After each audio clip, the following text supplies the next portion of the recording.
Isang kasambahay sa Quezon City ang nabiktima umano ng dugo-dugo gang. Aabot sa 1 milyong pisong halaga ng alahas ang naibigay ng biktima sa paniniwalang na-aksidente umano ang kanyang amo. May news to go si Oscar Oida. Wala umunang kamalay-malay ang kasambahay na si Guillermo Paralyon na nabiktima na pala siya ng dugo-dugo.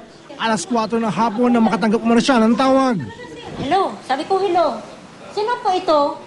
Tapos sabi, taga ano to? Taga, ano ba yan?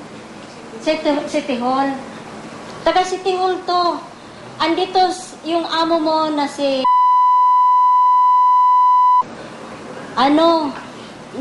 siya, nadukot siya kasi nakabangga siya, nakasagasa siya ng bata. At hindi siya makauwi kung wala siyang kapira-pira. Ibaya daw doon. Tapos hindi naman siya makauwi doon kasi hapon na.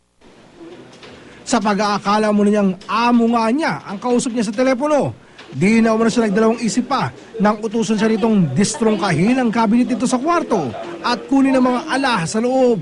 Sabi ko hindi ko naman mabuksan. Tapos sabi niya, maghanap ka lang ng paraan paano mo mabuksan. Kasi hindi na ako makauwi gabi na. Magsarado na daw yung kapitolyo.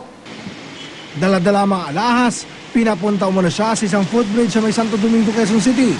Doon tinagpo daw siya ng isang lalaki na nagpakilalang taga City Hall at kinuha ang dala niyang mga alahas. Nagulat na lamang daw siya nang makita niya ang kanyang amo sa bahay. Ayon sa mga pulis, maliwanag pa sa sikat ng araw na biktima ng tinatawag na dugo-dugo si Paralyon.